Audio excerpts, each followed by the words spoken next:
Bonjour à tous et bienvenue sur votre chaîne YouTube.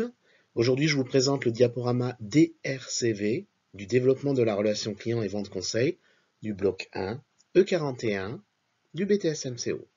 Donc, comme vous pouvez le constater, vous devez insérer la vitrine de votre enseigne, votre nom, votre prénom, la promotion de votre BTS et bien entendu l'année de 2021 à 2023 puisque vous avez effectué votre BTS en 2 ans. Au sommaire, vous allez avoir l'introduction, l'identification de l'unité commerciale, le réseau, l'univers, le rayon, les contextes géographiques et organisationnels de mon unité commerciale, le contexte commercial et les différentes activités commerciales. La première des choses, c'est l'introduction. Donc, qu'est-ce que vous devez mettre dans votre introduction? L'identification de mon unité commerciale qui se repose sur plusieurs éléments. Qui sont-ils? Donc, vous en avez l'historique de l'enseigne ou du groupe. En numéro 2, l'organisation de l'enseigne. En numéro 3, les réseaux de distribution. Et enfin, en numéro 4, l'univers, le rayon dans lequel j'ai évolué. L'identification de mon unité commerciale, plus précisément sur le numéro 1, l'historique de l'enseigne du groupe, donc la date de création, le siège social, la branche d'activité et le développement commercial.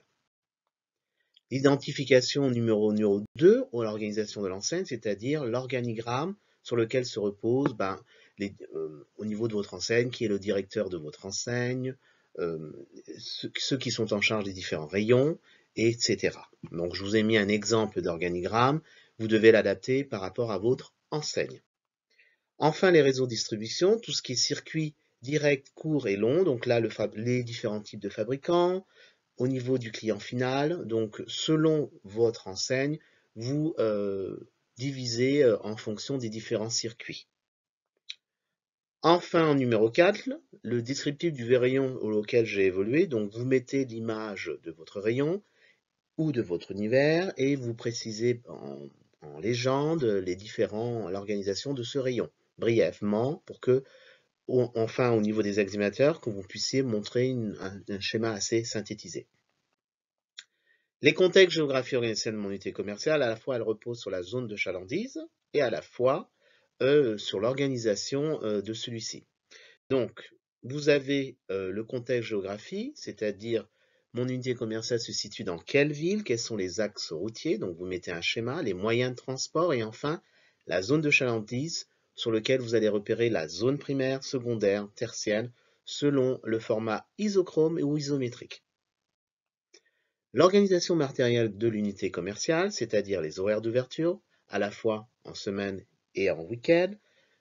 Qu'est-ce que le réseau impose? Par exemple, la musique commerciale, l'annonce publicitaire, l'agencement de notre unité commerciale, c'est de respecter les codes de l'ancienne, la surface de vente, plan de masse avec zone chaude et froid, en combien de mètres carrés se répartit d'une manière spécifique, s'il y a des étages, voilà, tout simplement. Ensuite, le contexte commercial. Au niveau du contexte commercial, finalement, quel est le type de votre clientèle? Donc là, je vous ai mis une image de différents types de clientèle et selon la superficie, la dimension et les étages de votre enseigne, de quelle manière votre enseigne se répartit en fonction des rayons attribués à votre enseigne. Le contexte commercial, c'est également aussi le catalogue proposé, l'assortiment large ou étroit, profond ou profond, le positionnement, s'il est généraliste ou spécialiste, des services associés aux produits principaux ou aux autres produits également. Vous avez aussi également la spécificité de vos concurrents, ce qui est direct et indirect, et qui sont-ils? De manière générale, vous reposez à la fois encore sur la zone d'achalandise, selon les différentes zones, et leur assortiment proposé. Si vos concurrents proposent également le même type de produits ou des produits similaires. Vous avez enfin les différentes activités commerciales qui à la fois se reposent sur les 4 fiches que vous avez effectuées. A. Assurer la veille informationnelle. B. Réaliser des études commerciales. C. Vendre. D. Entretenir. Je vous ai rappelé à la fois les exemples de fiches sur lesquelles que vous avez effectué pendant ces 2 ans. Donc ces comptes rendus d'activité, c'est cela que vous devez exposer en dernière partie de votre oral. Donc je vous conseille de réserver au moins 5 minutes sur cette partie-là qui est la plus importante. On va regarder sur quoi ça se repose. Donc on rappelle la veille informationnelle qui finalement vous rappelle la veille concurrentielle. Sur la foi, je vous ai rappelé un petit peu les compétences sur lesquelles vous devez travailler sur cette fiche. Donc rechercher et mettre à jour l'information, les sources d'information, mobiliser les ressources numériques, sélectionner l'information, hiérarchiser l'information, analyser l'information et enfin exploiter l'information pour la prise de décision. Je rappelle que l'importance de vos fiches et également que vous devez mettre en avant à l'oral, c'est les objectifs quantitatifs, qualitatifs, vos degrés d'autonomie, de quelle manière on vous a aidé, le déroulement de l'activité. Je vous suggère fortement de le reproduire par un tableau comme vous pouvez le voir à l'écran. Et enfin, les résultats obtenus.